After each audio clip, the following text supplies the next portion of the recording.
abclearning.com.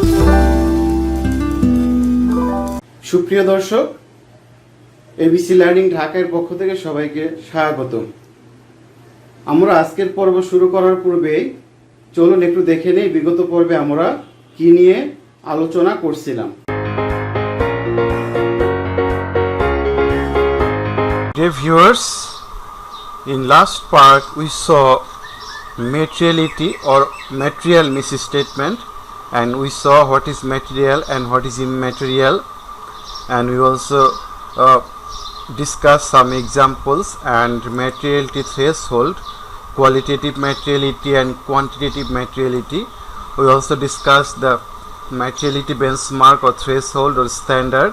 Any misstatement which is the value more than 1% of sales revenue is material and less than 0.5% or half percent is immaterial, and in these two auditors judgment 1 to 2% of total assets and 5 to 10% of profit before tax is material. And we also discussed items. Some of the items are capital type or asset type, but we consider them as revenue type because these are immaterial, that is value is immaterial. For example, the cost of stapler, then staple remover, calculator, paperweight, these are in criteria considered can be asset because it lasts for long time. I have a memory with a kind of staple remover. I bought it in 1997, almost 23 years ago, at a cost of 30 taka. Still it is with me, so calculate depreciation on that staple remover, per year depreciation is 1 taka. For that's why these are the items that last for long times, but still we consider them as stationaries or revenue expenditures rather than capital expenditure, because cost of these items is compared is very small with the machinery or equipment, other things. সুপ্রিয় দর্শকবৃন্দ, তাহলে চলুন শুরু করে আজকের পর্ব।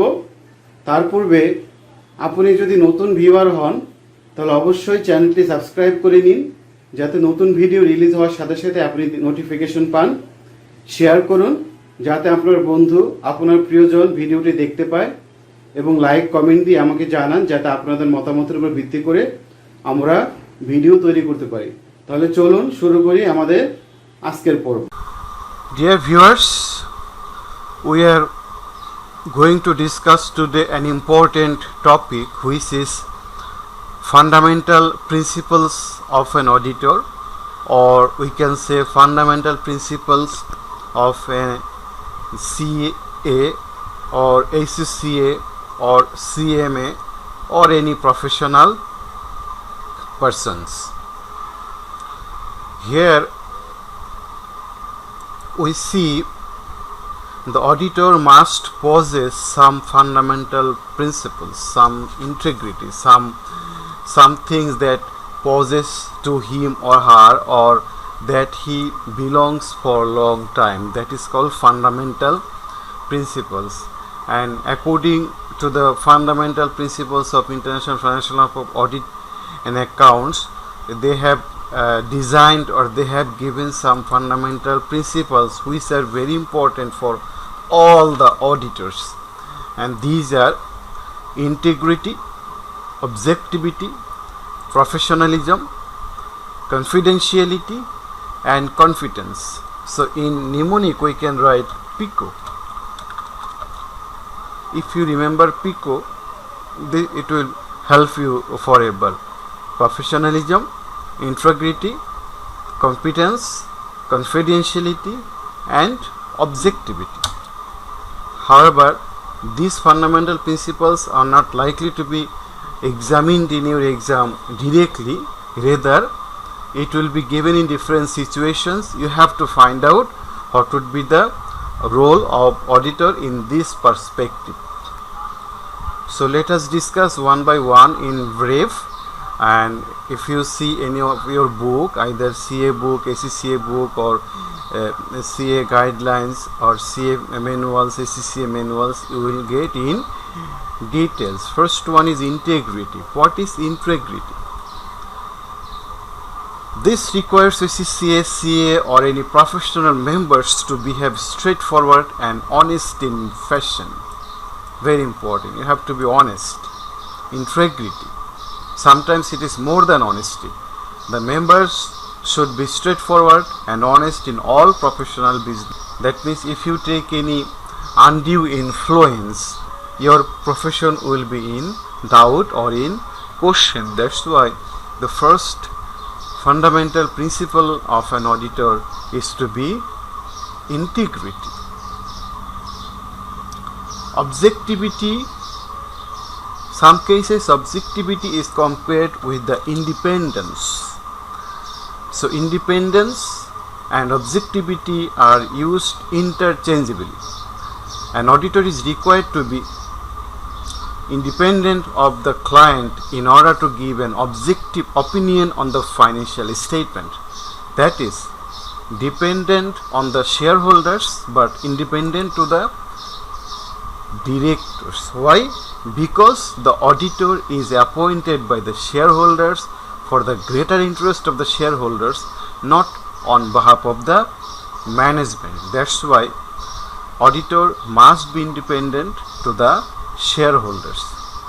Members should not allow any bias, conflict of interest or undue influence of the others to override professional or business judgment. That means you are a judge here, you are a third party expert, and we discussed earlier when we discussed the agency relationship.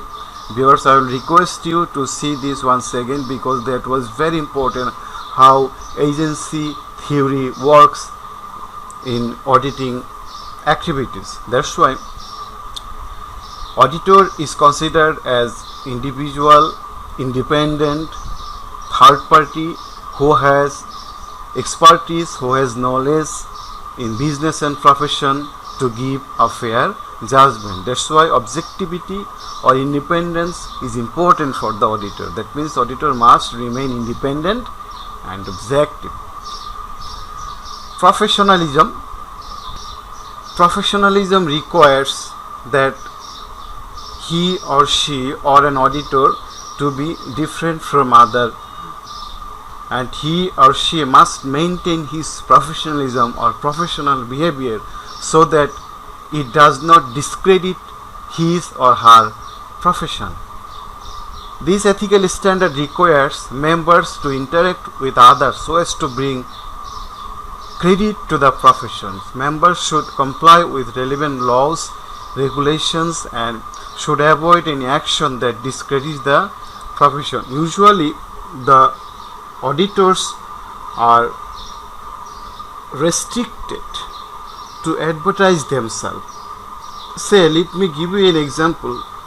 An auditor is distributing a leaflet in a bus stand wearing a half trouser and a t-shirt and distributing the leaflet of audit firm or CA firm. So my question is, does it go with his or her professional behavior or professionalism? Obviously no. So auditor should not behave anything that discredit his or her profession. Viewers, I will make a separate video on professionalism which is required for advanced audit and assurance. So I will discuss details what the auditor should not do, what the auditor should do for getting the client or other activities. So I will discuss, or I will make a separate important video for you. Please wait up to that time. So in a word of professionalism means the auditor should behave professionally for all activities. Confidentiality, another important one. Auditor must be confident and maintain confidentiality for his or her client until it is required by the law. This idea requires auditors to keep the client secret, except in rare circumstances called the confidentiality override. You are auditing a company, and during your leisure period, free time, you are taking a coffee in the company's canteen or your client's canteen. Suddenly you saw one person coming with a big hose pipe in the factory and fix this hose pipe into the factory boiler or factory chamber and putting it into the ponds or canal or river, and all the garbages of the factory coming out through the hose pipe and going to the lake or canal or ponds or river, whatever. Suddenly you see all the fishes of the river or the pond is floating and died. Why? Because of the poisonous reaction of the chemicals. Now my question is, should the auditor conceal this information from the users, or should the auditor keep this information secret? This is a big question for the auditor, and this is the big challenge for the auditor. Sometimes, for the greater interest of the society, auditor must disclose some information which are hazardous, which are dangerous for the society as a whole. That's why members should respect the confidentiality or information acquired as a result of professional or business relationship, and should not disclose any such information to third parties without proper and specific authority, or unless there is a legal or professional right or duty to disclose.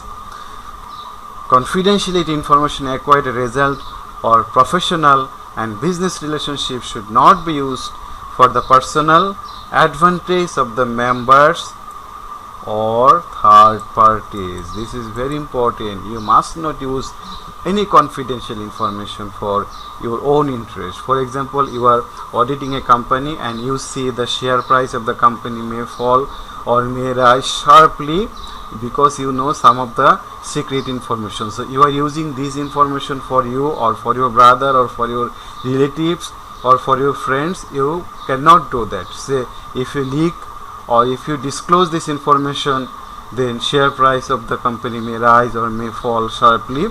So these are the confidential information that must not be used for your own interest.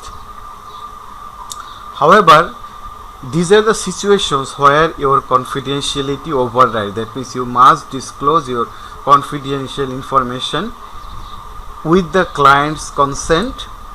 The information for the greater interest of the society that I discussed earlier. That means you are auditing a factory and you see all the garbages are putting into the river and all the fishes are died and floating, and the water of the river became cloud, dirt or dirty or black. So these are the hazardous and this is dangerous for the society, so must be disclosed for the greater interest of the society. And if any information which is required by the law, except these three situations, you cannot disclose any information or any confidential information of the client. So very much important.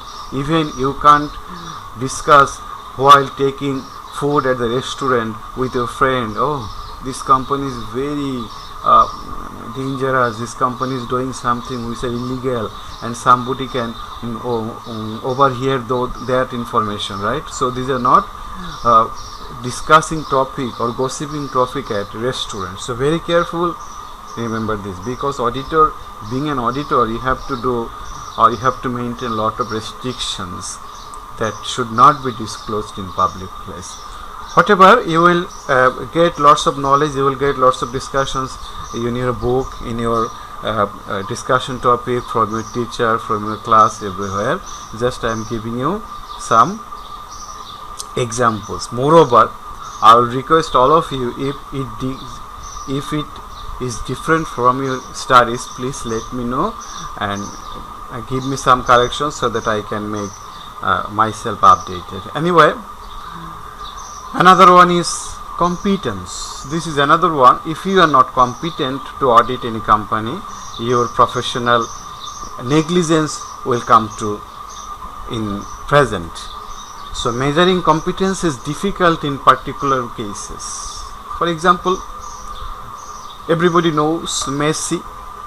He is a legendary legend in football and he plays very good football, but in one match he could not score any goal, but he helps to score goal. Now can you say Messi is incompetent? So measuring competency in real life is very difficult. For example, somebody is not getting direct benefit from your competency, but indirectly he or she is giving benefit, but you cannot competency how much he or she is competent. That's why competency measuring in real life is very difficult, but this is very easy for the auditors. How?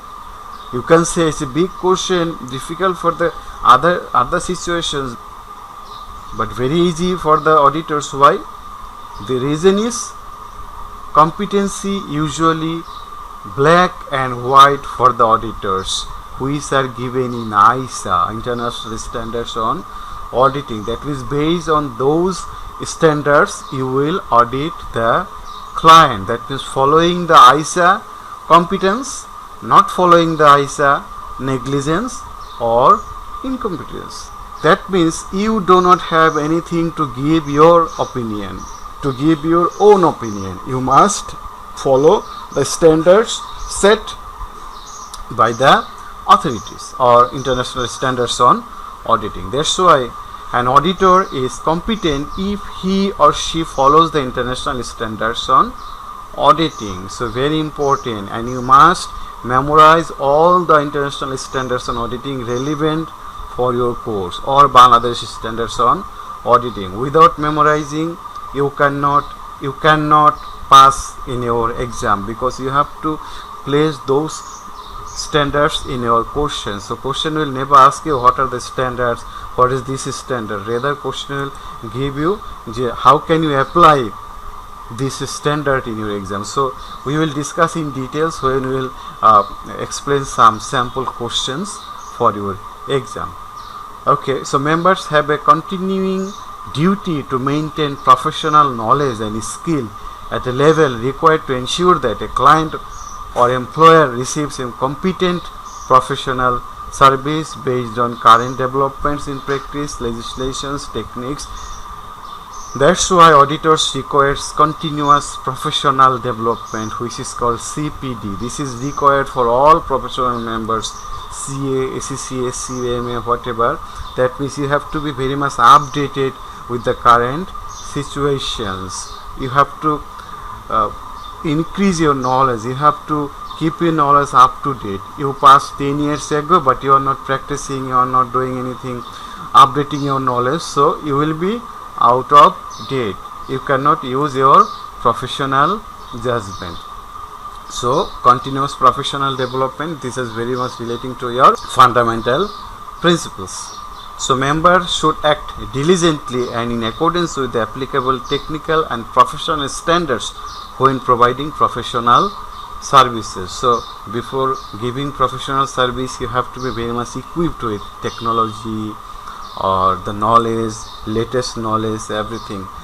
So viewers, in brief, these are the auditor's fundamental principles, which are very important to keep in mind always, because based on these fundamental principles your auditing activities or your knowledge will be examined. So hope you have understood, and I plan to finish today's lecture. Stay home, stay safe. Thank everybody. Bye bye. সুপ্রিয় দর্শক, আপনাদের অসংখ্য ধন্যবাদ এতক্ষণ সাথে থাকার জন্য। আমরা শেষ করার পূর্বে চলুন দেখে নেই আপনাদের জন্য আগামী পর্বে কি থাকছে। ততক্ষণ আপনারা ভালো থাকুন, সুস্থ থাকুন। সবাইকে ধন্যবাদ। Viewers, in next session and next video I am going to discuss auditors independence, and we will see there how auditors independence overrides or how the auditors independence work, and what are the areas that means auditors must be independent, how the independence threat arises. So these are very fundamental things for the auditor, which are part of the fundamental principles. So stay with us. Invite you everybody to join that discussion. That is very important to understand the basic knowledge of the auditing.